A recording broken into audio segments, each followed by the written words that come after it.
हमने अपनी जन सुविधाओं का, मानवता की, मनुष्यता की सेवा का चिंता की। मुझे इस बात की प्रसन्नता है, आज एक नहीं 4 ब्रिज का लोकार्पण हो रहा। जोरदार अभिनंदन करो, क्योंकि ये 4 ब्रिज की शुरुआत हुई है। ये शुरुआत है इंदौर से, और इंदौर में जो होता है वो सबसे हटके ही होता है, क्योंकि इंदौर जो करता है वो कोई नहीं करता। जोरदार अभिनंदन करो। पूरे देश में हमारे अपने स्वच्छता के लिए अगर कोई नगर जाना जाता है तो वो नगर इंदौर है। जोरदार अभिनंदन करो, आप सबको बधाई देना चाहूंगा।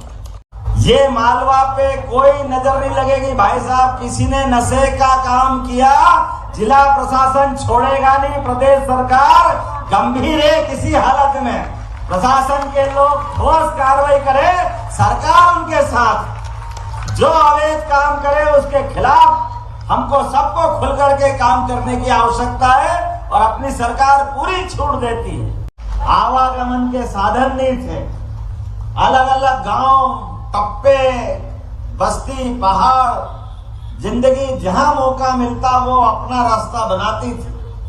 लेकिन हमारे देश की विशेषता है, ऐसे समाज जो अलग अलग अपने अपने स्थान पे बसे हुए, जैसे ये हृदय धड़कता कब है, जब हृदय के धड़कने के साथ हमारी रक्त वाहिनियां अपने रक्त का प्रवाह करती है, और रक्त के प्रवाह में शुद्ध रक्त को ऑक्सीजन के साथ प्रवाहित करती है, और ऑक्सीजन निकलने वाले गंदे रक्त को वापस लाके शुद्ध करती है। हजारों साल से बंजारा समाज हमारे अपने समाज को इसी प्रकार से जीवंत रखता, जिंदा रहने के लिए ये ताकत प्रदान करता था। इस सनातन धर्म के लिए बंजारा समाज ने जो किया है उसकी कोई कीमत कोई कर ही नहीं सकता। ऐसी अमूल्य कीमत, अमूल्य आपकी भूमिका है।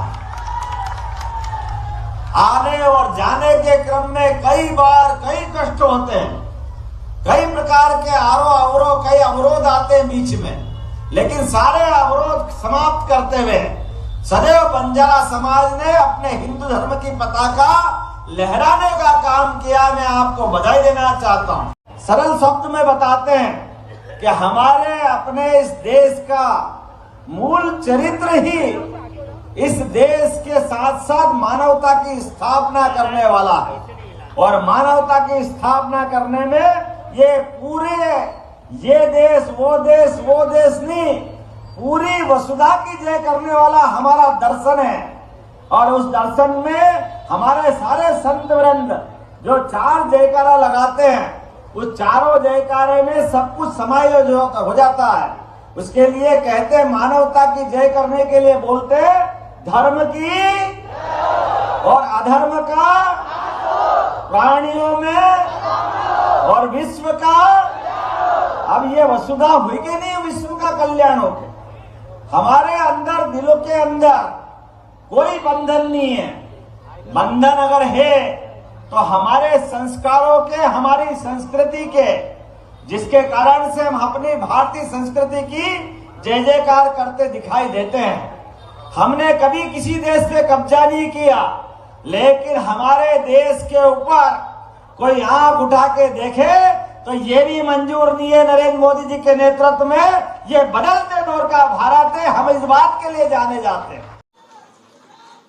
इस सनातन धर्म के लिए बंजारा समाज ने जो किया है उसकी कोई कीमत कोई कर ही नहीं सकता। ऐसी अमूल्य कीमत, अमूल्य आपकी भूमिका है।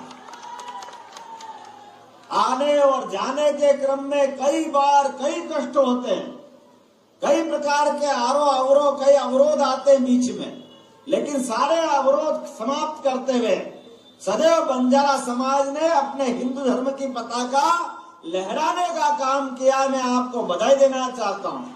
और सही कहा महाराज जी ने, ये है हमारी पार्टी और ये हमारा दर्शन और ये हमारा नेतृत्व। यशस्वी प्रधानमंत्री के लिए जोरदार अभिनंदन करो श्रीमान नरेंद्र मोदी जी का, जिनका मूल मंत्र ही है सबका साथ और सबका विश्वास, सबका प्रयास। वहां से संत की यात्रा चालू होती, ये परमात्मा की कृपा। हमारी दायरे सीमित हो सकते हैं, इसलिए हमारी सीमाएं हैं, लेकिन ऋषि मुनियों की, संतों की, उनकी सोचने की सीमा नहीं होती। तो देवता और मनुष्य के बीच में जो विद्यमान होते हैं वो सभी संत होते हैं। मैं आप सबको प्रणाम करता हूं, आपका अभिनंदन करता हूं। ये हमारे अपने सनातन धर्म की विशेषता है। अभी इस मंच पर मैं संत सेवालाल जी महाराज के वंशज धर्म गुरु श्री संत शेखर महाराज जी काशी तीर्थ क्षेत्र पोखरी के भी आए हैं। आपका भी वंदन करता हूं, अभिनंदन करता हूं। जोरदार ताली बजा करके प्रणाम करें अपने महाराज जी को। संत विष्णु बापू जी राष्ट्रीय हिंदू वाहिनी के हमारे प्रदेश के अध्यक्ष, आपको भी प्रणाम करता हूं महाराज जी। संत सुखदेव चैतन्य महाराज ओंकारेश्वर से आपको भी प्रणाम करता हूं, आपका भी अभिनंदन करता हूं।